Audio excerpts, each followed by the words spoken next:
Assalamualaikum warahmatullahi wabarakatuh.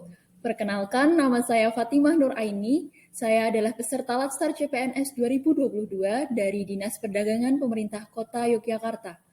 Pada kesempatan kali ini, memasuki agenda yang ke-7, yaitu membuat video tutorial.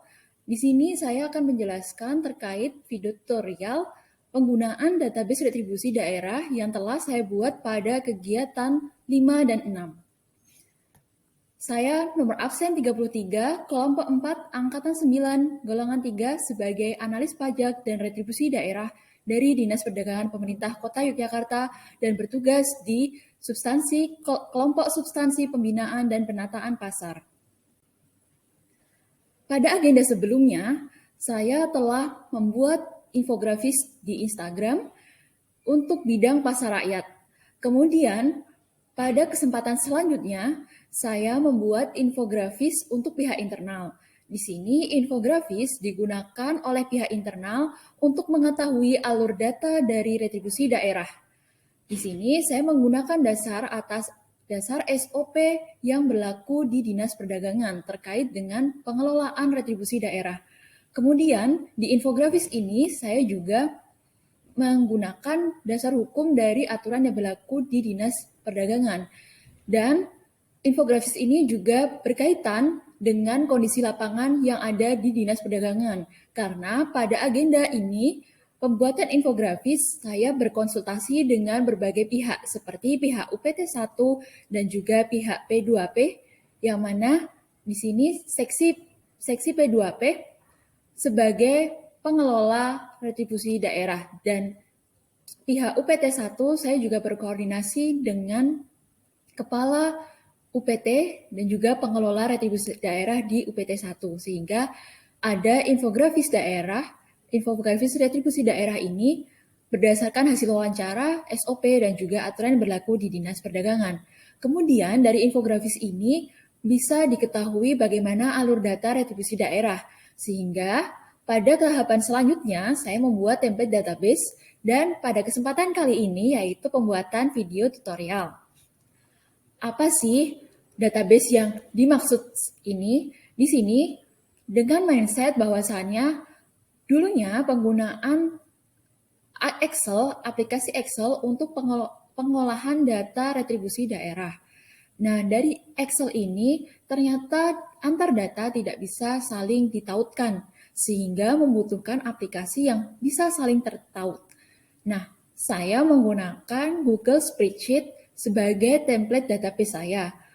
Sehingga harapannya ke depan hal ini sebagai prototipe untuk kedepannya bisa saya implementasikan untuk membantu pekerjaan keseharian saya untuk membuat analisis data dari retribusi daerah yang ada di Dinas Perdagangan. Nah, beginilah infografis dari template database itu sendiri. Database ini terdapat data awal dari SIM pasar dan juga e-retribusi, yang mana e-retribusi ini berkaitan dengan data retribusi yang diterima secara non-tunai yang dikelola oleh pihak UPT 1, UPT Pasti, dan juga UPT 2. Kemudian data SIM pasar ini sebagai data untuk dasar potensi retribusi daerah. Nah, dari data awal ini bisa di-download dan sudah dikelola oleh UPT. Selanjutnya, UPT 1 dan UPT Pasti yang biasanya melakukan input data di Excel masing-masing, sekarang dari file database ini bisa melakukan input secara langsung di template database yang telah dibuat di Google Spreadsheet. Untuk kemudian, template database ini bisa dikelola di P2P.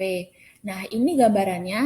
Di sini saya telah membuat Google email atau Gmail untuk UPT 1, untuk UPT Pasti, untuk bendahara, dan juga untuk pihak P2P. Saya di sini berperan di pihak P2P, yang mana saya sebagai admin bisa melihat semua file dari UPT 1, UPT Pasti, bendahara dinas.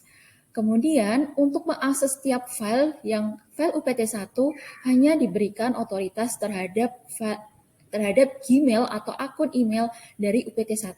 Sedangkan orang umum hanya bisa melihat data tersebut di Google Spreadsheet apabila memiliki link dari file tersebut.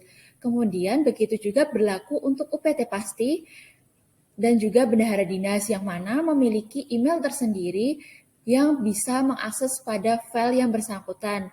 Baik UPT Pasti akan hanya bisa mengakses pada file UPT Pasti, bendahara dinas hanya akan bisa mengakses pada file bendahara dinas.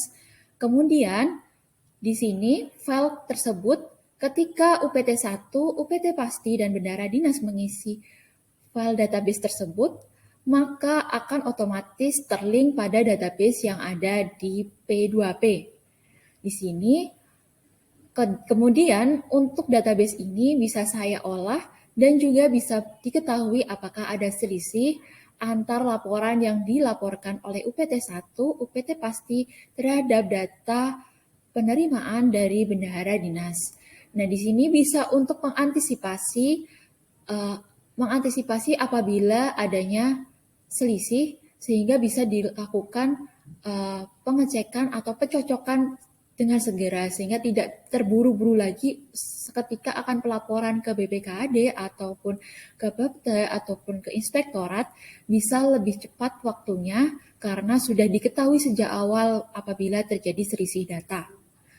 Nah, dari database ini kemudian juga bisa diekspor menjadi laporan output dari P2P sebagai laporan realisasi retribusi daerah untuk setiap bulannya berdasarkan data UPT1, UPT Pasti, dan bendahara.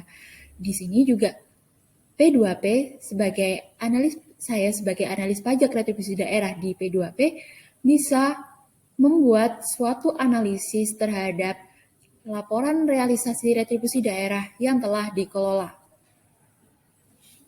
Untuk selanjutnya, saya akan melanjutkan bagaimana cara pengisian file database retribusi daerah atau template database ini langsung di Google Spreadsheet.